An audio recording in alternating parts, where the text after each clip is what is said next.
All thought is the same. All thought is unstable. Thought is an unstable medium. Thinking is an unstable medium. Proceed at your own risk.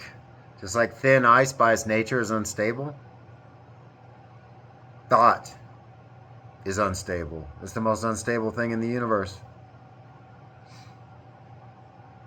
So I forget my thoughts systematically, keeping my eyes on equilibrium points in my environment, having anchors in my body and in my emotions that anchor me to the present. Remember, this whole thing is stay in the present moment. I anchor myself in my sensations in my body and in my mind. I use my blinks, got my equilibrium points. When I'm about to use my equilibrium point, like a whale coming up for air, because my eyes are burning, blink, say the name, phone, in my head, phone. One blink per syllable. So somebody calls me a dickless bow or whatever, and I get mad. So the sensation hits me. I situate myself in my anchors. The subjective experience of being me, the janitor. I systematically forget thoughts as they come. So when it occurs to me that I'm thinking, just like on Microsoft Word or whatever, all that text, you can highlight it. It doesn't matter if it's pages and pages. It doesn't matter if you've been away for 8 minutes, 10 minutes, thinking. When you come to, oh shit, I've been thinking for the last 10 minutes. All gets highlighted and forgotten. You're gonna forget it anyway. Do you remember what you were thinking at 2:47 yesterday? I don't. You're gonna forget it anyway. It's the inability to move past it that's killing me. It's killing me. It was killing me. So that's what systematic forgetting is. So someone insults me, I'm having obsessive thinking. It doesn't matter what the content of the thought is, how gross or mean or whatever thought pops in my head, it's all the same. It's the same as a good thought. Okay? You can have 3 good thoughts in a row. Oh, I'm at the casino. I'm throwing the fucking dice. I win. I throw again. I win, motherfuckers. I throw again. I win. I'm buying a car. I'm buying a limousine. I'm buying a house and a limousine inside of it. I'm doing it all. Throw again. Oh no. Throw again. Oh no. Fuck. Now I gotta get a job selling Kleenex to people at cemeteries. So, all thinking is hazardous. So, it doesn't matter what the thought is. If it's a good thought, it's worse than having a bad thought. You know why? Because a good thought entices you to keep thinking. When we have bad thoughts, we want to stop thinking. When we have good thoughts, we want to continue thinking. We got to take a stand. All thinking. If I have 3 good thoughts, number 4, I guarantee you, if it's not number 4, it's going to be number 5 where things go south. I promise you. It's how it is with me, it's how it is with everybody.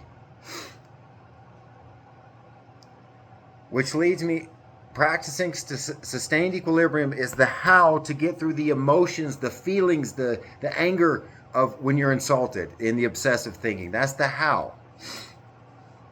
The why. Okay, I got to thinking about game theory. You know, game theory is like a big deal. You win the Nobel Prize for game theory. I'm not saying I don't know anything about math, okay? I'm not saying I'm a game theory dude, okay? Okay? I just know that you can win John Nash won the Nobel Prize for game theory. Something to do with some game theory thing. I got to thinking. In my own little game theory thing, when I do my deal around town, if game theory is trying to figure out ways in which the best way that groups and individuals can work with each other. So how groups can cooperate with each other and how individuals can cooperate with each other and how groups can cooperate with groups and zero-sum games and all that stuff, right? I got to thinking, in my own deal, what can I do about this? So let me give you an example. I come from some pretty hard dudes. Had tempers. I learned all that by watching them. Little kid looking at all this. All these tempers, men, scary men, right? I got a little of that in me. So when I would walk around my town, because I don't drive, man. Driving's crazy. I walk around, and you know what? All these people around here, they'll run you over if not really care much about it, it seems.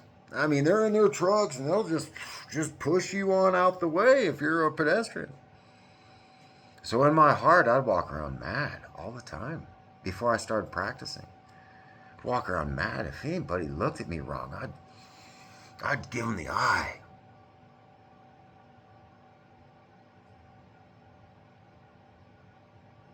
Right? And if he rolled down his window, I'd say, fuck you, buddy. And if he started to say something, no, fuck you.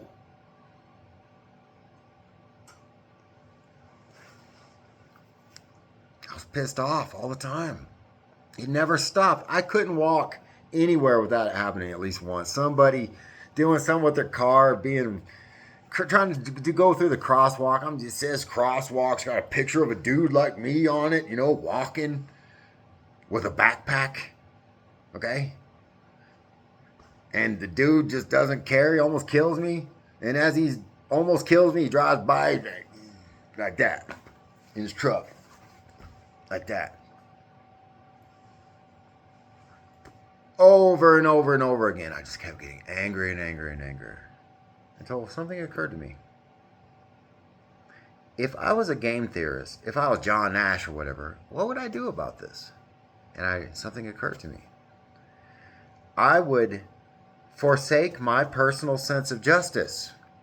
I would surrender my position in all matters of little consequence. In all matters of little consequence, I will have a policy that I will forsake my personal sense of justice. Which means the people around me obviously are on a lifelong rampage. I'm just going to give them plenty of room. You know what used to happen to me? One of the things that used to bother me? When there are two people, I walk everywhere. When there are two people walking towards me on the sidewalk, and they just keep walking like not moving, not like they're walking, they're playing chicken with me. These people, hey, I'm not a small guy. It's like, dude, if I run into you, it's not going to feel good. Two people walking, it's like two cars going down the road in both lanes, and you're driving, you're like, oh, fuck, head-on collision. And I used to think, wow, I'm just going to fuck whatever. And like, we get real close, I'm like, throw my elbow at you or my shoulder, pop, or whatever, right? You know what I do now? I get the fuck out of their way. If two people are walking by there, I smile at them. I'll get down in the gutter. There's a line from a Samuel Beckett story like this. He's like, some cop says, you flailing around, you can't. He's like, so you'll have me down in the gutter then, right? That's what Samuel Beckett said, his character. So you'll have me down in the gutter then. You know what? That's what I do. I jump in the gutter. I walk in the gutter even if it's raining and snowing or whatever. Smile at them. I've forsaken my personal sense of justice. It's not case-by-case basis. It's policy. It's policy. That way I know how it's going to go every time. Okay? I surrender my position willingly in matters of no consequence. Are you going to tell me that that's a matter of consequence? It can be a matter of consequence if you push it and the cops get involved. That's a matter of consequence. You can take a matter of, hey, any of these matters, you can turn them into matters of consequence very quickly. Like that.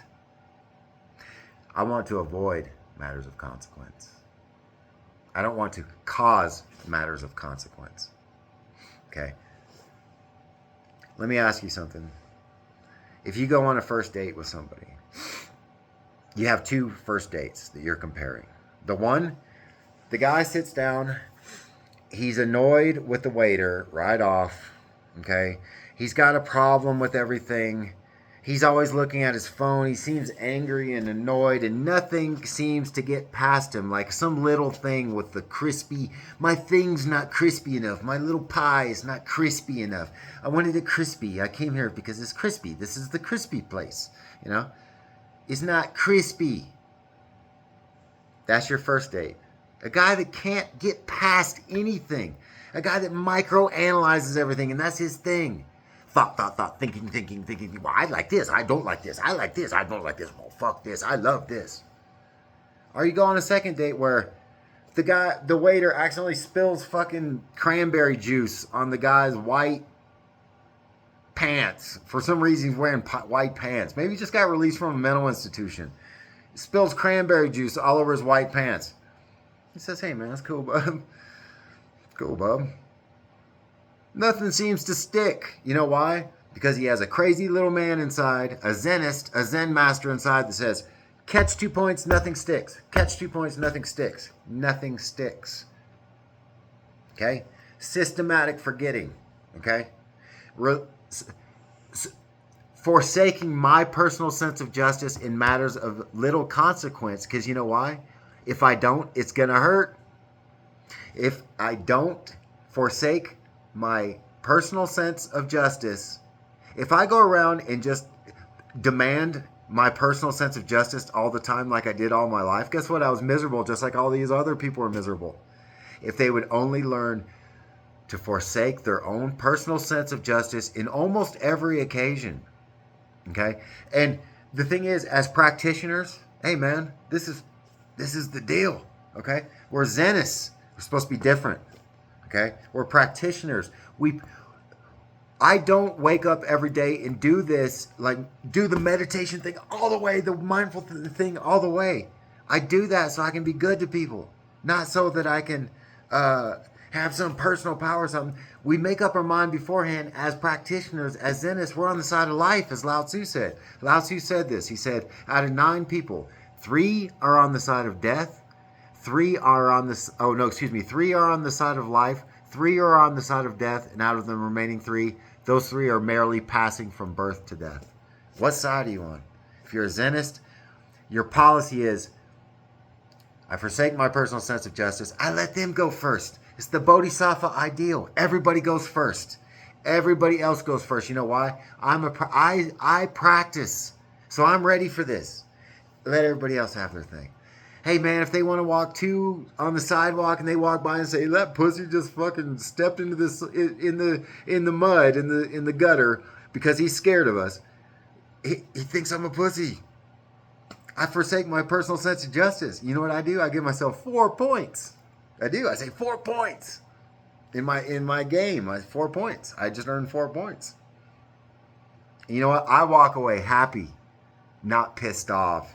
And not scared that I just did something that might get me thrown in jail because I fucking clapped somebody or either that or insulted somebody or caused an enemy in town now that I got to look out for or just caused somebody to have a bad experience. What if that person that I said, hey man, you're in my way. I'm trying to walk down the fucking sidewalk. What am I, a fucking chump? What if those words are the very thing that's not what that guy needed to hear that day. He needed to hear something else. Not that. And dude, I'm not going to do it anymore. I'm not going to be that guy anymore. God bless you all.